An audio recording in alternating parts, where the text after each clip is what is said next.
Hello दोस्तों, SJ कहानी सागर में आपका स्वागत है। आज की हमारी कहानी है लाचार। कितनी खुश थी आज सुमेधा जी। आज बेटे का प्रमोशन हुआ है तो बीमार होने के बावजूद भी अपने हाथों से रसोई में जाकर उसकी पसंद का खाना और ख़ास हलवा बनाने में लगी हुई थी। आखिर उनके बेटे सुजय को उनके हाथ का बना हुआ हलवा बहुत पसंद आता था। बचपन में जब भी वो बहुत खुश होता था तो माँ से हलवा ज़रूर बनवा कर खाता था। हलवा बनाकर बर्तन में निकाल कर अभी रखा ही था कि बाहर कार के हॉर्न की आवाज़ आई। सुमेधा जी ने फटाफट जाकर दरवाज़ा खोला तो सामने सुजय की पत्नी भव्या, उसकी मम्मी मधु जी और छोटी बहन सुनीति थी। सुमेधा जी को सबको एक साथ देखकर बड़ी हैरानी हुई, पर वे बोली कुछ भी नहीं। इतने में सुजय भी कार पार्क करके आ गया और आते ही सुमेधा जी के गले लग गया। सुमेधा जी ने सुजय को बहुत बहुत बधाई दी और उसके बाद सभी को अंदर लिवा आईं। सभी को हाल में बिठाकर सुमेधा जी फटाफट रसोई में गईं और सबसे पहले घर में काम करने वाली कमला को सभी को पानी सर्व करने के लिए कहा। सबको पानी सर्व करने के बाद वे अपने हाथों का बना हुआ गर्मा गर्म हलवा एक कटोरी में डालकर सुजय के लिए ले आईं और एक चम्मच में हलवा लेकर सुजय के मुंह की तरफ बढ़ाते हुए बोलीं, बेटा आज बहुत खुशी की बात है, जो तेरा सपना था आज वो पूरा हुआ। बहुत मेहनत की तूने इसलिए आज मैंने तेरी पसंद का खाना बनाया है और देख खास तेरे लिए हलवा बनाया है, ले मुंह मीठा कर। इससे पहले कि सुजय कुछ कहता या वो हलवा मुंह में लेता, भव्या बीच में बोल पड़ी, अरे मम्मी जी ये क्या कर रही हैं आप? सुजय ये नहीं खाएगा और खाना बनाने से पहले कम से कम पूछ तो लेती। हम लोग तो बाहर पार्टी करके आए हैं, सुजय भी खाना खा पी कर आया है। भव्या की बातों को सुनकर सुमेधा जी के हाथ वहीं रुक गए। उन्होंने प्रश्न भरी नज़रों से सुजय की तरफ देखा तो सुजय ने कहा, हाँ मम्मी, आज प्रमोशन मिलने की खुशी में भव्या और सुनीति पार्टी मांग रहे थे तो सोचा आज बाहर ही खाना खा लेते हैं। सुनकर सुमेधा जी कटोरी लेकर वापस रसोई की तरफ जाने लगी तो सुजय ने रोक लिया। अरे पर मम्मी हलवा लेकर कहाँ जा रही हो? मेरे पेट में इतनी जगह तो है कि मैं आपके हाथ का बना हलवा खा सकता हूँ। जब तक आपके हाथ का बना हुआ मीठा मुंह में नहीं जाएगा तब तक लगेगा ही नहीं कि कुछ करके दिखाया है। और सुमेधा जी के हाथों से कटोरी लेकर 2-3 चम्मच हलवे के फटाफट अपने मुंह में रख लिए। ये देखकर जहाँ सुमेधा जी की आत्मा तृप्त हो गई, वहीं भव्या चिढ़ गई। उस समय तो भव्या कुछ नहीं बोली, लेकिन रात को कमरे में भव्या इस बात पर सुजय से बहस करने को तैयार हो गई।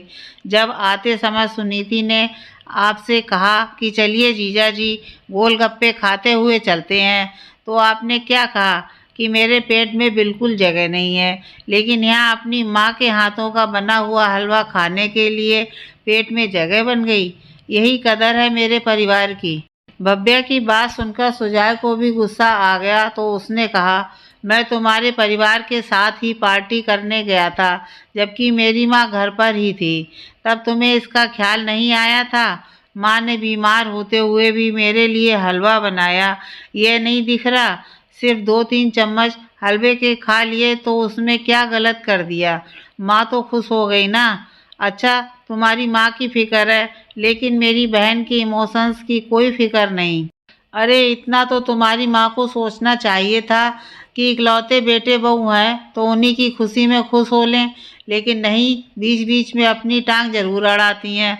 दोनों अपने कमरे में बहस कर रहे थे और ये बातें बाहर सुमेधा जी को सुनाई दे रही थीं। सुनकर बड़ा दुख हो रहा था। जहाँ तक हो सके वो भी कोशिश करती थी, कभी भी अपने बेटे बहू की ज़िंदगी में इंटरफेयर नहीं करती थी, लेकिन उसके बावजूद भी कुछ लोग समझना ही ना चाहें तो उसका क्या करें। इतना प्यार और अपनापन देने के बावजूद भी भव्या को हमेशा समस्या ही रही। यहाँ तक कि समधन जी भी उसके साथ होती थीं, लेकिन कभी अपनी बेटी को नहीं समझाती थीं। जब भी कोई बात होती भव्या यही मुद्दा उठाती, इकलौते बेटे बहू हैं, कुछ तो माँ को भी ख्याल रखना चाहिए, हमारी खुशियों के बारे में सोचना चाहिए। पर नहीं, उन्हें तो खुद से ही फुर्सत नहीं। आए दिन बीमारी का बहाना लेकर बैठी रहेंगी और फालतू के खर्चे कराती रहेंगी। अभी पिछले महीने की ही बात है, भव्या ने घर पर किटी पार्टी ऑर्गेनाइज की थी। उसकी सारी सहेलियों को बुलाया था, पर उस दिन कमला के घर में ज़रूरी काम आ गया तो वो काम पर नहीं आ पाई।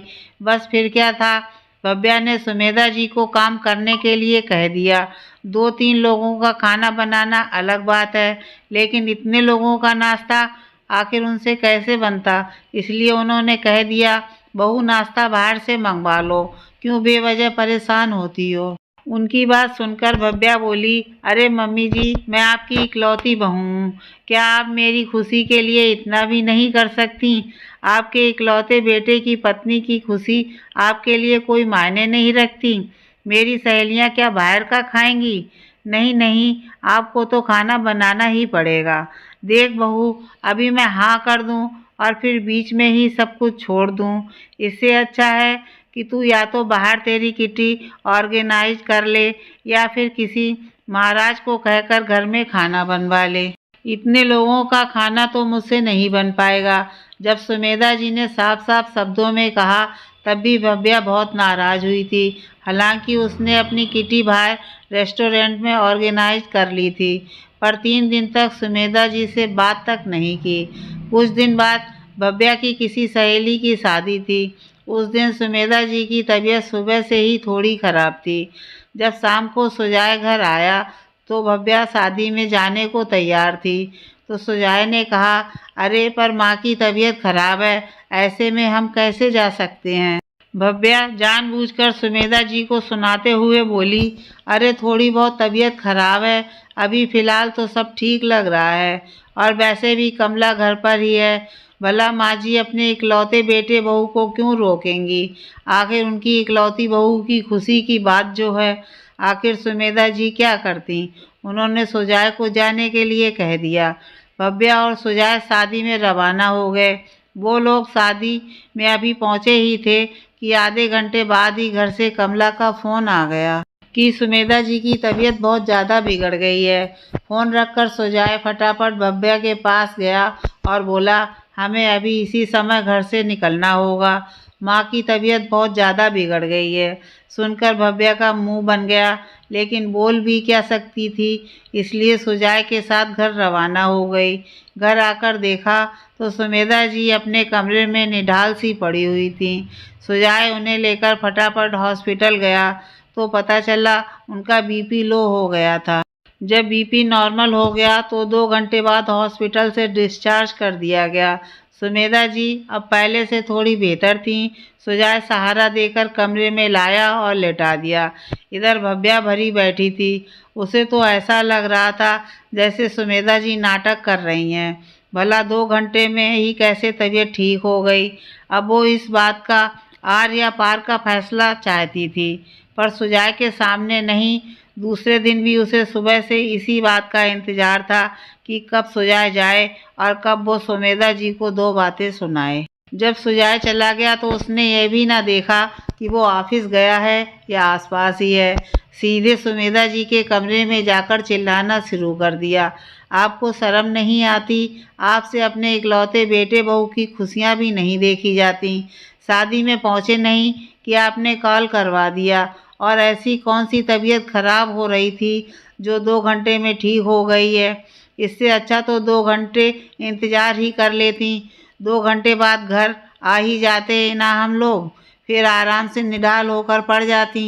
जब देखो बस अपने बेटे को फ़ोन करके परेशान करती रहती हैं। इकलौता बेटा है तो क्या सिर पर चढ़कर नाचेंगी अब। उसकी बात सुनकर सुमेधा जी हैरान रह गईं। फिर थोड़ा संभल कर बोली, बहू भला मैं तुम्हारी खुशियों से क्यों परेशान होऊंगी। मेरी सचमुच तबीयत खराब थी। पर फिर भी भव्या का गुस्सा ठंडा नहीं हुआ। वो और ज़ोर से चिल्लाते हुए बोली, अरे सच में तबीयत खराब थी तो थोड़ा सा सब्र कर लेती। इतनी देर में मर थोड़ी ना जाती। जब देखो मेरे पति को फ़ोन लगा देती हो। बस कर बहू, बहुत बोल लिया तूने। अगर तेरा पति मेरा इकलौता बेटा है तो ये मत भूल कि मैं तेरे पति की इकलौती माँ हूँ। उससे नहीं बोलूँगी तो किससे बोलूँगी? देखती हूँ कि कैसे। अब या तो आपका ही रिश्ता रहेगा या फिर मेरा। ठीक है, दरवाज़ा खुला है, तुम जा सकती हो। अचानक सुजय की आवाज़ सुनकर भव्या ने पलट कर देखा तो सुजय पीछे खड़ा था, साथ ही उसकी मम्मी और बहन भी। लेकिन अब तो बात निकल चुकी थी, इसलिए भव्या ने रोते हुए अपनी मम्मी से कहा, देखा मम्मी, आपने अपनी माँ के लिए सुजय मेरे साथ कैसा बिहेवियर करता है। बस बहुत हुआ, आज तो फैसला होकर रहेगा। या तो ये औरत ही इस घर में रहेगी या मैं। मुझे सास नाम का झंझट मेरी ज़िंदगी में नहीं चाहिए। लेकिन इससे पहले भव्या की माँ कुछ कह पाती, सुजय ही बोला, अच्छा फिर ठीक है, मुझे भी सास नाम का झंझट नहीं चाहिए, पर शर्त यह है कि तुम भी अपनी माँ से नहीं मिलोगी और मैं भी अपनी माँ से नहीं मिलूँगा। शर्त मंजूर है तो बोलो, तब तो मैं भी तैयार हूँ। और दूसरा ऑप्शन भी है मेरे पास कि माँ तो इसी घर में रहेगी। हाँ, तुम मेरे साथ रहने की इच्छा है तो हम दोनों किराए के कमरे में रहने चलेंगे। अब मेरी सैलरी में से आधी सैलरी तो मम्मी के पास जाएगी, क्योंकि बेटा होने के नाते मुझे भी खर्चा देना पड़ेगा। आधी सैलरी में ही किराया, सेविंग, घर का खर्चा तुम कर सको तो देख लो। शर्त मंजूर है तो बोलो। अब ना तो भव्या से ही कुछ बोलते बना, ना ही उसकी मम्मी ने कुछ कहा। आखिर जिसे ऐशो आराम की ज़िंदगी जीने की आदत हो गई हो, वो भला ऐसी ज़िंदगी सोच कर ही सिहर जाता है। बस थोड़ी देर में ही भव्या के आंसू गायब हो चुके थे और वो चुपचाप चाय नाश्ते की तैयारी करने चली गई। वो दिन था और आज का दिन है। आज तक भव्या ने सुमेधा जी को परेशान नहीं किया।